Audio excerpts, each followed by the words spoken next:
Greetings gamers, over the last couple of weeks we've been making a homebrew campaign settings from scratch, and today we're going to be taking a look at some of the gods and goddesses worshipped in our new country of Ashk.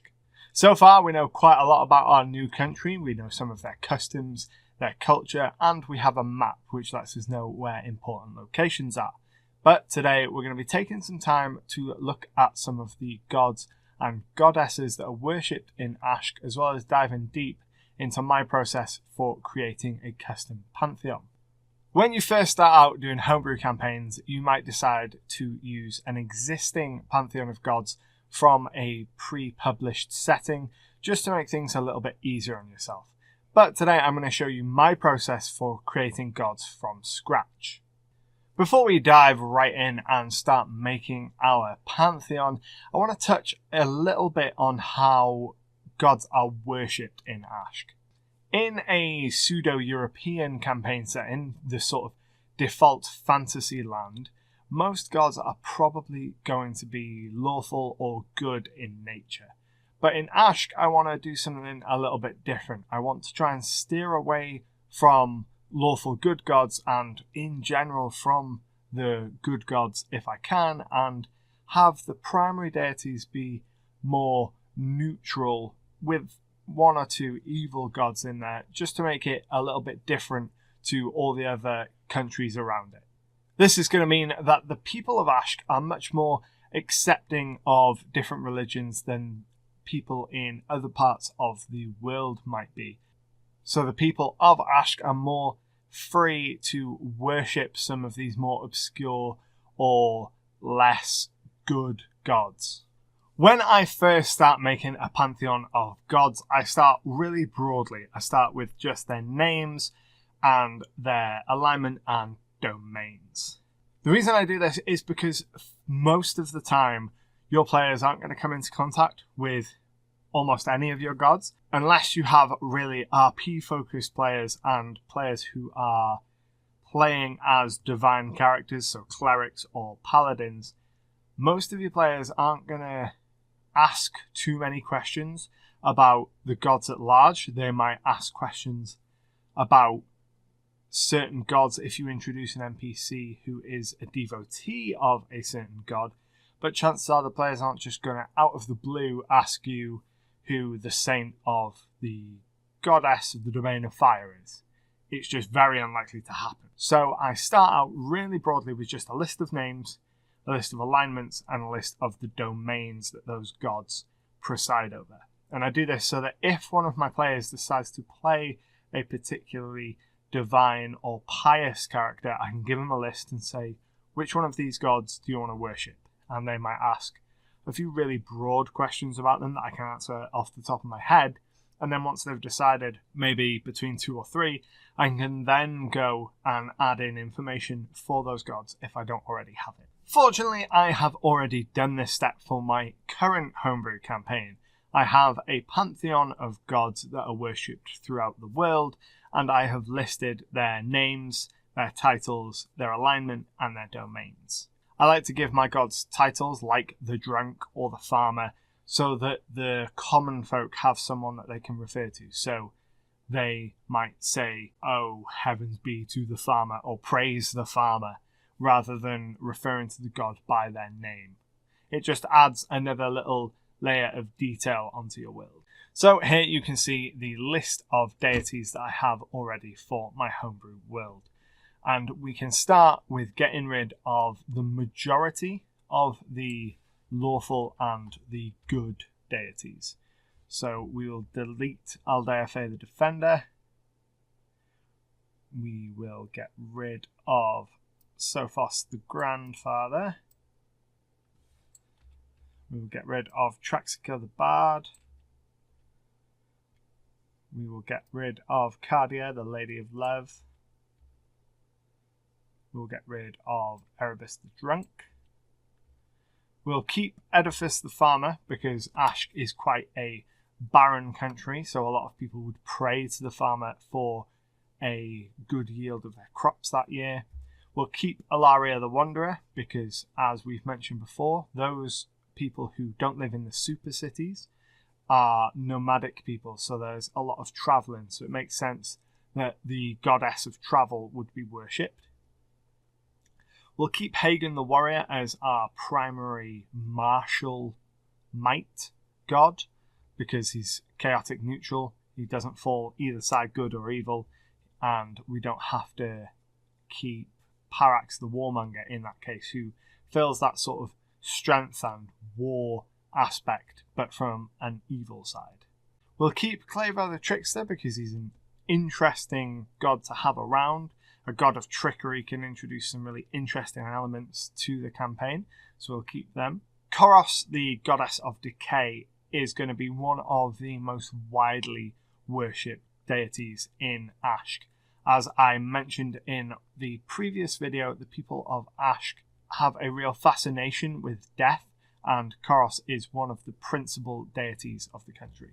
We won't keep Kovaz the smith because the only raw material that is really found in Ashk is precious metals and jewels, so things like gold and silver. There's not a huge amount of metalworking that is done from materials found in Ashk. A lot of it is imported, so there's not a large worship of the smith.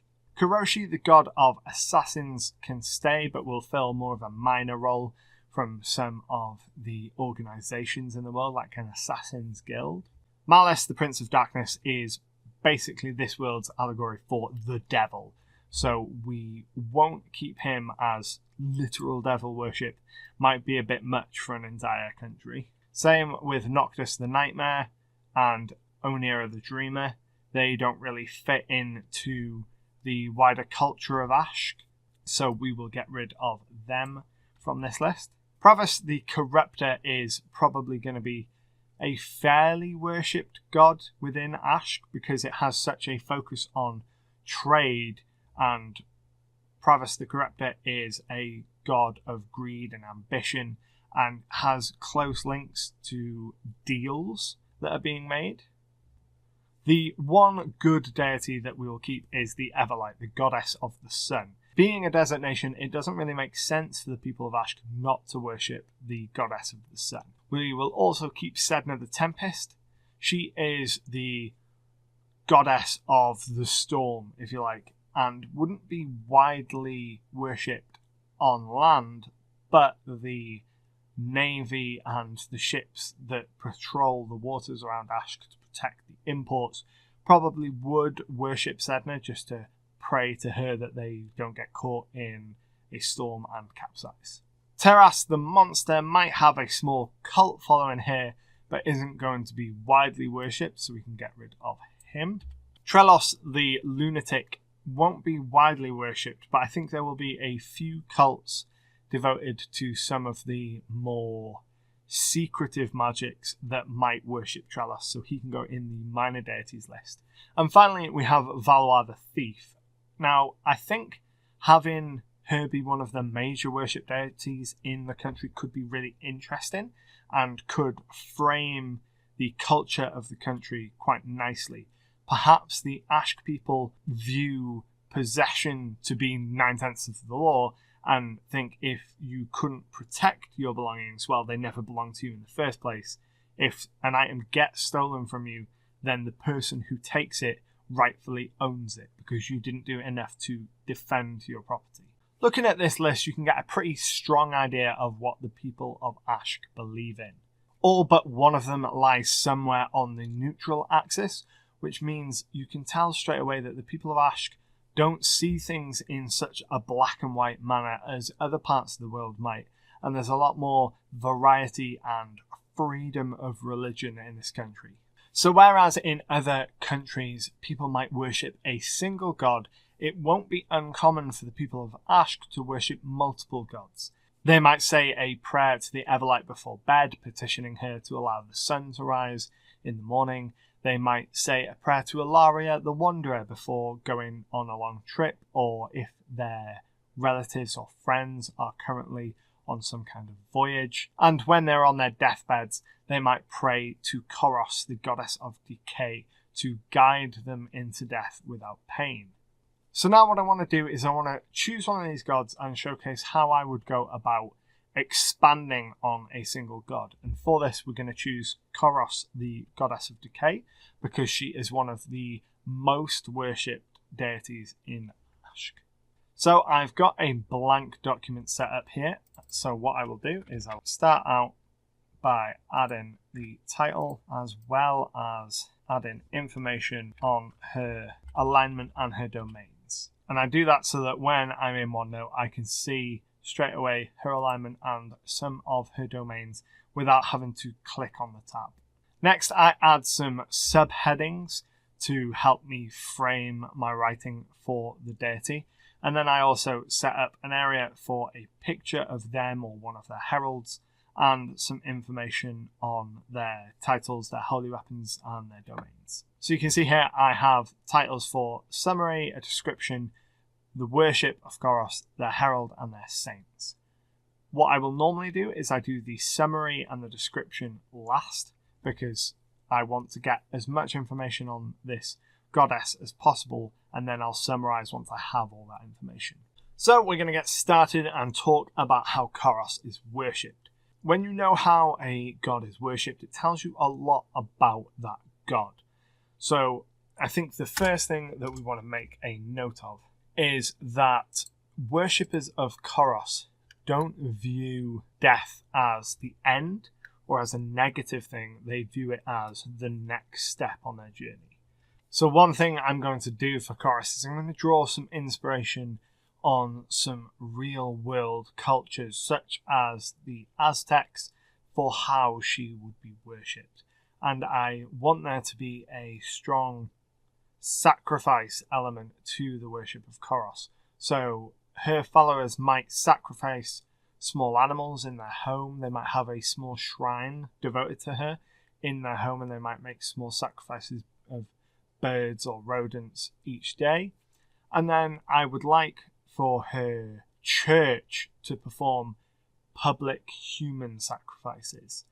These would be attended by the entire congregation and would be eagerly awaited maybe each week.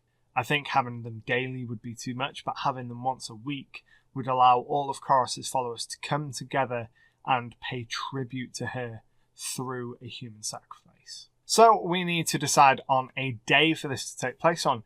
I think choosing Moon Day, which is the first day of the work week in my setting, would be quite cool. Having it done under the light of the moon would be really atmospheric, and maybe the worshippers of Koros believe that under moonlight the veil between life and death is the thinnest. Thinking more on this idea that the Church of Koros is obsessed with death, I think it'd be really cool to have the churches of Koros themselves be known as the houses of the dead, and within them they would have thousands of skulls and skeletons and tombs where people have gone to the house of the dead and offered themselves to Koros, and then the priests would take their lives in Koros' name. So we're starting to get a picture of how people worship Koros and the institution of her church. So now I want to come up with a name for these priests of Koros. And as Ashk is the main country in which Koros is worshipped, we're going to be again drawing on the Arabic language to help us come up with a cool sounding name. That could work. Kahim Kabar, the grave priests. That sounds pretty cool. So if we go Kabar and then grave from the Arabic Kabar. I like to make a note of where I'm getting my words from, so that if in future I want to come back and do some mutations on the words, I can use the real world word that I've based it on as a starting point. But I'm pretty happy with that. The Kahim Kabar, the grave priest. Grave priest sounds really cool. And I think that's striking, and it pulls you in, and you get a sense, a clear sense that this is a religion steeped in death. So we have the Kahim Kabar, the grave priests, and they're going to be the ones that perform the ritual sacrifices at the weekly mass, and they're also the ones that if you are old or sick and come to them and you want to go and sit at Chorus's side, they're the ones who will guide you there by euthanizing you. I also think that the Kahim Kabar should be necromancers, and I think that the followers of Chorus shouldn't consider necromancy to be a taboo, and they shouldn't look down on it. Instead, they will probably view necromancy as bringing a loved one back into the world, and they'll probably see it as a gift from Chorus that she's letting this loved one back into the world for a short period of time in the form of the undead. So now we know a little bit about how and where Chorus is worshipped. I want to briefly touch on the most important religious site for her, the City of the Dead. So as we discussed last week when I was making the map, the city of Mahit is going to be the City of the Dead, and it's there that there is a great pyramid devoted to the worship of Chorus. And every week the worshippers throughout the city gather at this great pyramid and they watch the Kahim Kabar perform several ritual sacrifices in Chorus's name as part of the weekly mass, and then there is a celebration of Chorus throughout the night. So now that we know how Chorus is worshipped, it's time to start thinking about some of the figureheads of her religion, and that is mainly going to be her herald and her saints. I like to give each of my deities a herald because it allows me to have someone on the material plane working on behalf of that deity, and it means that I don't have to have the deity interact directly with the players. So if there is a cleric of Chorus and they use some of their higher level spells that would usually invoke the gods, in my setting it would invoke the heralds because they're out there on the material plane already doing the will of the gods. Rather than having a god come down and directly help the players, you can have someone that is still very powerful but on the material plane, someone that's already there rather than it being direct divine intervention. And then I try and have several saints for each deity, and I usually like to have each saint represent one or two of the domains that make up the domains that the god is responsible for. And that's so that I can have clerics and paladins devoted to a saint who can still benefit from the domains of a particular god without necessarily worshipping the god directly. They might instead worship the saint like a lot of real world religions do. So we're going to start off with a herald, and with heralds I like to get weird with it. Because they're such powerful creatures, I don't really like just using humanoids, just regular medium-sized creatures. I like to get really odd with the heralds and have them really embody something about the god. Because birds are so often depicted in relation to death, I would like for Chorus's herald to be a massive bird monster. The image that's in my head is something quite similar to the Lord of Change from the Warhammer universe, a bipedal bird creature with bird legs and taloned hands and a great big bird beak head and huge wings. So we'll just grab an image of the Lord of Change as a reference point until we can either have something made or find some artwork or something to represent that more closely. But for now, using the Lord of Change model from Warhammer as a starting point gives me a great visual reference for the size and style for this herald. And when it comes time to play a game, if my players ever come across the Herald of Chorus, I immediately know there is a miniature out there that will represent it really well and be of a suitable size to look impressive versus their infantry-sized figures. So the purpose of a herald for a god is to spread the word of their religion, to spread their message. And I think an interesting take for this for a herald of death is a creature that spreads disease, so brings about death and brings people to Icarus quicker. And to that end, I think it would be a really interesting piece of flavour if the Herald of Icarus was always accompanied by a massive flock of plague-carrying birds, something like ravens or crows or sparrows, just thousands of them that are constantly swirling around this herald, and maybe in combat they could use them as an area of effect weapon, send a wave of birds out against the enemies. It could act as a body shield for them, so the birds form up and prevent blows from landing on the herald, and also they can spread out and make this spread of disease much easier and spread much farther than the herald would be able to do on their own. So, like all things, we need a name for this herald. So we'll head back over to Google Translate and we will start thinking. And I think that we're actually going to go with Taklas. Taklas is a cool herald name. It fits in my mind when I think of that bird creature and I hear Taklas. There's no disconnect there. That seems like a fitting name for it. So we will go with that and we'll have Taklas, the Herald of Decay.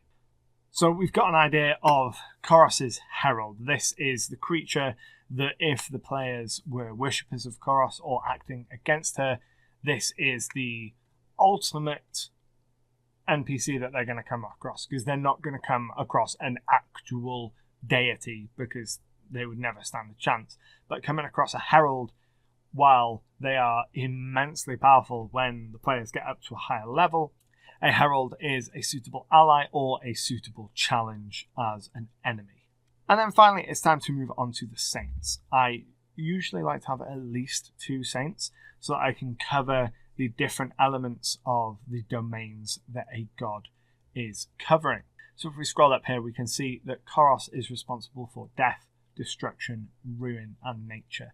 And I think we'll split that out into destruction and ruin, and then death and nature. So we have the natural side of death, the growing old, the sickness, the decay, and then we have destruction and ruin. So death being enacted on you or upon someone. Before I name them, I want to think about why these 2 individuals were canonized as saints.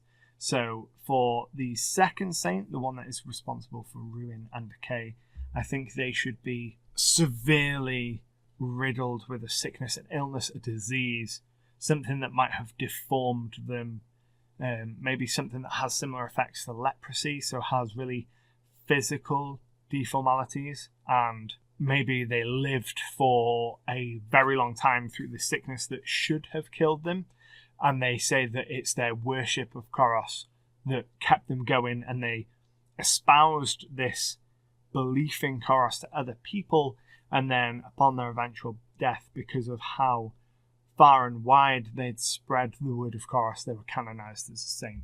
And for our death and destruction saint, I think it would be cool if they were in life one of the Kahim Kabah, one of the priests of Icarus, and maybe they volunteered themselves for sacrifice for some reason. Maybe there was some sort of disruption in the city of the dead. Maybe people had turned away from their faith, and maybe this particular priest offered themselves as a sacrifice and used it as a way to get the people to believe again. And we have our 2 saints, Saint Daya and Saint Tahir. To get their names, I just googled Arabic names and found a baby name website that gave names, the preferred gender for the names, and the meaning behind them. And I found some things that would fit. So for Daya, I chose Daya because it means faithful, and their story was of their faith to Icarus. And for Tahir, I chose pure because I thought despite their physical deformities and their sickness, they remained pure to Icarus. And that's sort of my process for naming saints. I will go and instead of translating direct words, I'll go and look up actual names in the target language that have a certain connotation to them. So now that we have an idea of how Icarus is worshipped, who the people that worship her are and where they practice, as well as her herald and a few of her saints, we can go back and we can summarize her as a deity and add a description and finish filling out all her information. I really hope that you enjoyed this look into my process for creating deities for my homebrew campaigns, and I hope it's given you some inspiration. I will leave a link in the description below where you can find a PDF version of Icarus if you'd like to use her in your own games. But I would really like to hear from you and hear what your process for creating deities and pantheons in your homebrew campaigns is. So let me know in the comments down below, what steps do you take to create gods and their followers in your campaigns? If you haven't already, make sure to hit that subscribe button and ring the notification bell to stay up to date with all the new episodes in this series as we go through step by step to create an entire homebrew campaign setting. But until next time, happy gaming. Thanks for watching. If you're new here, don't forget to hit that subscribe button down below for new content every single Friday. And if you want to keep watching, well, there's another couple videos for you to watch just over there. Happy gaming.